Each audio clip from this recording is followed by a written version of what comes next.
السلام علیکم ناظرین، صادق نیوز میں آپ لوگ کا استقبال ہے۔ ناظرین، سرزمین دیوبند اپنے ایک اور لائق و فائق فرزند سے محروم، ممتاز عالم دین مولانا ندیم الواجدی کی امریکہ میں تدفین، دیوبند سمیت علمی حلقوں کی فضا مغموم، سرکردہ علماء کرام نے کیا گہری رنج و الم کا اظہار۔ ناظرین، ممتاز عالم دین اور معروف علمی شخصیت، ماہنامہ ترجمان دیوبند کے مدیر اعلیٰ مولانا ندیم الواجدی، مالک دارالکتاب دیوبند و رکن مسلم پرسنل لاء بورڈ کا طویل عدالت کے بعد گزشتہ شب تقریباً 70 سال کی عمر میں امریکہ میں انتقال ہو گیا۔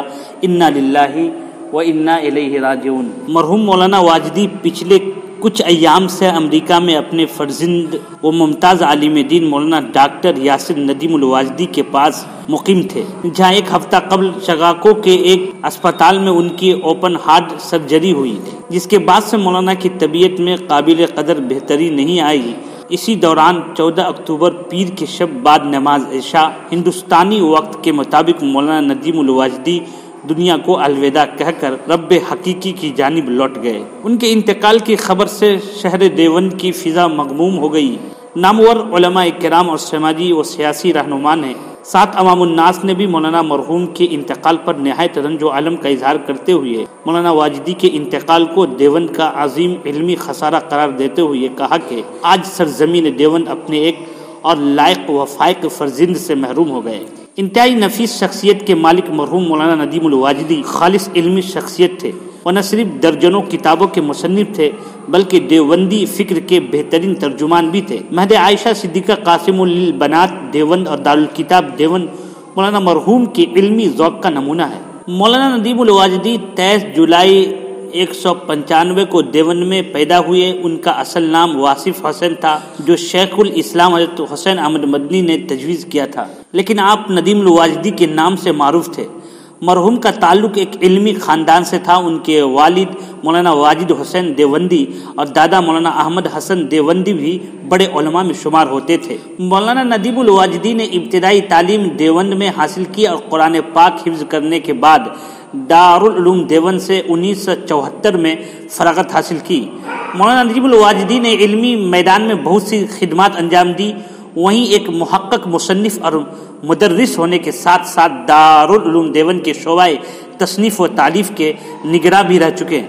انہوں نے عربی اور اردو کی متعدد کتابیں تحریر کی اور شائع کی، جن میں امام غزالی کی احیاء العلوم کا اردو ترجمہ اور نماز تراویح، تفسیر قرآن خاص طور پر قابل ذکر ہے۔ 1980 میں انہوں نے دیوبند میں دارالکتاب کے نام سے ایک اشاعتی ادارہ قائم کیا، جس کے تحت بہت سی کتابیں شائع ہوئی اور علمی دنیا میں مقبولیت حاصل کی۔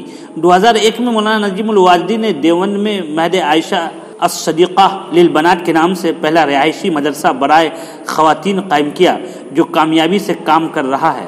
مولانا ندیم الواجدی صاحب ماہنامہ ترجمان دیوبند کے مدیر تھے اور ان کے علمی و دینی موضوعات پر مضامین مختلف اخبارات و رسائل میں تواتر سے شائع ہوتے رہے ہیں۔ رمضان المبارک میں ان کی سوا پارے کی تفسیر قرآن بہت مقبول تھی، جس سے اردو قائلین کے دلوں میں ان کی علمی بصیرت کی گہری ہوئی۔ مولانا کے انتقال سے دینی و علمی حلقوں کی فضا مغموم اور علمی شخصیات گہرے رنج و الم کا اظہار کرتے ہوئے تعزیت مسنونہ پیش کر رہے ہیں۔ مولانا ندیم الواجدی کی نماز جنازہ اور تدفین ایلجن شکاگو امریکہ میں عمل میں آئی۔ مولانا واجدی کے انتقال پر دارالعلوم دیوبند کے محتمم و شیخ الحدیث مولانا مفتی ابوالقاسم نعمانی، جمعیت علماء ہند کے صدر مولانا محمود مدنی، دارالعلوم وقف دیوبند کے محتمم مولانا سفیان قاسمی، نائب محتمم مولانا شکیب قاسمی، شیخ الحدیث مولانا سید احمد خضر مسعودی، دارالعلوم زکریہ کے محتمم مفتی شریف خان قاسمی، جامعۃ الشیخ دیوبند کے محتمم مولانا مزمل علی قاسمی،